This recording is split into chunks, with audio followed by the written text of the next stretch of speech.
안녕하세요. 8년차 치과의사 통합치료학과 전문의 이정민입니다. 환자분들이 자주 묻는 질문 중에 고혈압이 있어도 치과 치료 괜찮을까요? 라는 질문이 있어서 오늘은 고혈압 환자분들이 치과 치료를 받을 때 꼭 알아야 할 사항들에 대해 이야기해 볼게요.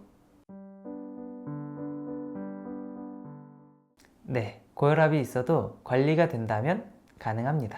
다만 복용하는 약에 따라서 어떤 치료를 받아야 하는지에 따라서 다를 수가 있어요. 문제가 될 수 있기 때문에 관리가 되고 있더라도 치과 의사에게 꼭 말씀해 주시는 게 좋아요. 사실 혈압을 낮추는 약만 드시면 크게 문제는 안 돼요. 그래도 어떤 약을 드시는지 말씀을 해 주셔야 돼요. 왜냐하면 고혈압은 뇌혈관 질환 및 심장 질환의 발생 위험을 증가시키기 때문에 혈전 예방이 필요한 환자들에게 아스피린이나 와파린이 처방될 수 있어요. 얘네들은 피를 잘 안 먹게 하기 때문에 꼭 말씀을 해 주셔야 해요. 아스피린은 5에서 7일, 와파린은 3에서 5일 정도 중단 혹은 대체를 하고 진행을 해야 되는데 임의로 중단하시면 안 되고 꼭 주치의와 상의하고 진행을 하셔야 합니다. 그리고 수술 다음날 지혈이 확인이 된다면 그때 다시 복용해 주시면 돼요. 최근에는 환자의 상태에 따라서 아스피린은 중단하지 않고 수술을 하기도 해요. 아스피린을 중단했을 경우의 위험이 더 큰 경우에 그런데 이것도 주치의와 상의 후 결정해야 해요. 그때는 지혈이 다소 지연될 수 있으나 적절한 지혈 조치를 하면 큰 문제가 되지 않아요. 아니에요. 아스피린, 와파린 같은 혈전 용해제를 복용 중에는 피가 나는 진료를 할 때에만 중단이 필요할 수 있어요. 이것도 주치의와의 상의가 필요합니다. 피가 나는 진료들은 잇몸 치료, 발치, 임플란트 수술 같은 진료가 있겠지요. 충치치료, 크라운, 신경치료와 같은 피가 나지 않는 진료는 복용 중인 혈전 용해제의 중단 없이 진행할 수 있어요. 우선 환자가 최대한 스트레스를 받지 않고 불안을 줄일 수 있도록 노력해요.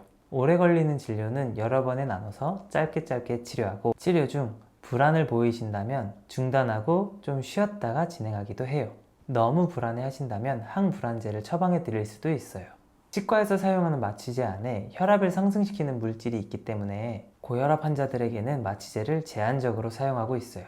일부 고혈압 약이 기립성 저혈압을 일으킬 수 있어서 진료가 끝난 후에는 천천히 일으켜 세워드려요. 고혈압 환자들은 지혈이 잘 안 되는 편이니까 피가 잘 나지 않게끔 하는 게 중요하죠.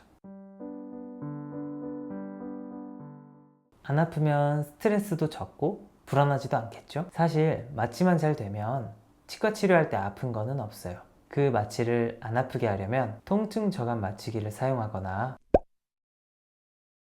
천천히 놓기, 따뜻한 마취 앰플 사용 등이 있고요. 치과 치료에 무서움이 심하신 분들은 의식화 진정 치료도 방법이 될 수 있어요. 또 임플란트 수술 시 가이드를 사용하게 되면 무절개나 최소절개로 피를 조금만 보는 장점이 있죠. 고혈압 약 중에 니페디핀이라는 약이 있는데 이거는 칼슘 채널 차단제의 한 종류인데요. 이 약은 드물게 잇몸을 붓게 만들어요.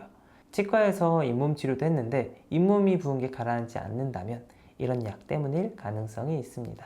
이럴 때는 치과 의사 그리고 주치의와 상의해 보는 것이 좋습니다. 오늘은 고혈압 환자분들이 치과 치료를 받을 때 주의해야 할 점에 대해서 알아보았습니다. 치과 치료 전 혈압을 잘 조절하고 치료 중 혈압 상승을 방지하고 치료 후 관리에 신경 쓰는 것이 중요합니다. 치과 치료가 필요한 고혈압 환자분들은 미리 의료진과 상의하고 안전하게 치료를 받으시길 바랍니다. 오늘 영상이 도움이 되셨다면 구독과 좋아요, 알림 설정까지 부탁드립니다.